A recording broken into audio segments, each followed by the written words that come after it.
Hey there, cats and kitties. I am the Blues Man, Johnny Blues, and with this video I'll be discussing my thoughts on episode 10 of the anime series, Noragami. And I have to say, I absolutely loved where we opened this episode, following on the coattails of how the previous ended with the saving of the soul of Yukine. You know, I love that he's taken a full-on 180-degree turn as we open this episode for the better. And the relationship, the rapport between he and Yato is absolutely brilliant. You know, they're being much more respectful to each other. Yukine has taken a part-time job to make up for the lies, the deceits, and the money he stole with Daikoku and Kafuku's shop, and also, of course, to make up for the lack of funds that, you know, Yato has as this wannabe pimping out god and everything. He's only doing it 5 yen per job, and he's not getting many calls, so of course, somebody needs to pick up the weight of the situation, and that's Yukine, and, you know, he's become much more responsible just since his being saved. And you basically see that Yato is in utilizing, of course, the Seki, the regalia form of Yukine, when they have to confront all these giant scorpion phantoms coming out of nowhere.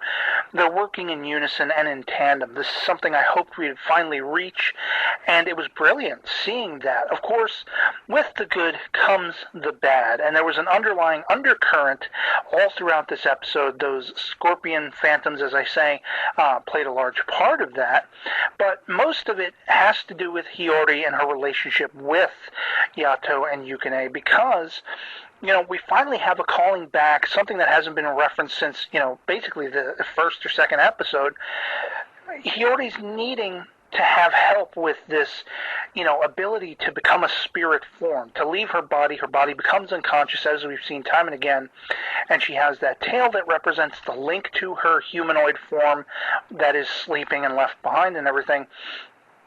She's caught the attention of the other gods, both the dark ones and the ones working for good. They're aware of her, and they know that she has done a lot of good. She has helped Yukine and Yato and everything like that, but essentially, you know, Yato goes back to the scholarly god Tenjin to ask him, what can I do? What can I do to help live up to, you know, the job this girl hired me for, to get her spirit to be reattached to her body full time and all that stuff? And he basically says, you know, maybe you should get out of her life, cut ties with her, so that she won't have this preoccupation with the other realm, the spirit realm, the people from the far shore, as they call it.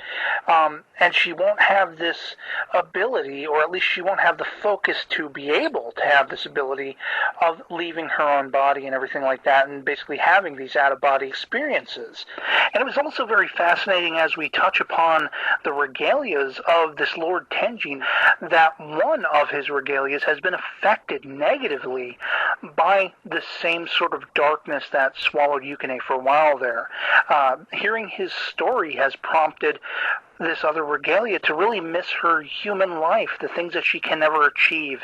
But as we know, with Tomone, the former regalia, the one who quit on Yato in episode 1 and subsequently helped save Yukine in the previous, we find out that this is something all regalias have to come to grips with, have to overcome in themselves for, you know, just putting their best foot forward. But there's always a danger. No matter how focused they are on positivity, no matter how focused they are on their own well-being of mind as well as soul, their essence, there's always a danger that if they start focusing on the world of the living and what they've missed out on, what they're going to forever be missing out on, it can consume them. So Yukine has to watch out for that, as well as these other regalias, and it's just another footnote that makes this series great. And this all coincides with an attack that happens to be unfolding as Hiyori and her classmates are going to be going to one of the shrines, basically to say prayers for their well-being and whatever wishes they have. They're going to make up monetary offerings and stuff like that, have a little celebration, because they want success in the future in their school and everything like that. And, you know, basically Hiyori gets all decked out in a kimono and is trying to just look beautiful because her friend told her they're going to go all out. Of course, that was kind of not entirely true in the means Hiyori took it to be. You know, they were talking about, oh, we're going to give prizes and money and, you know, this, that, and the other thing.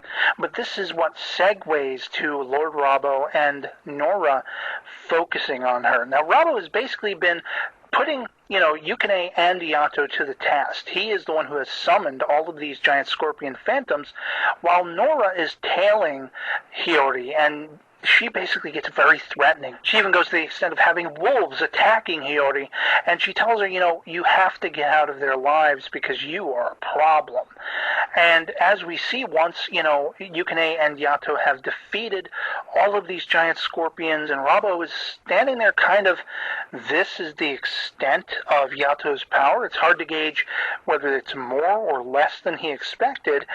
But we leave off with the episode, basically Yato and Yukine finally catch up with Hiyori, and she is completely oblivious to who they are. They're confronting her, they're talking to her very genially, very friendly, as they normally would, and she's just like, who are you? So, it's like, what the hell is going on? We only have 1 or 2 episodes left of this series, and now Hiyori's mind is completely blank, for no apparent reason, and we know that the threat of Nora and Rabo is on the horizon. Rabo wanting, as Nora puts it, to kill Yato once and for all. Is there a history between these characters? It's hard to tell, but apparently Rabo is aware of, Yato's power, and it's going to be interesting to see the final confrontations as we get to the last 2 episodes of this series.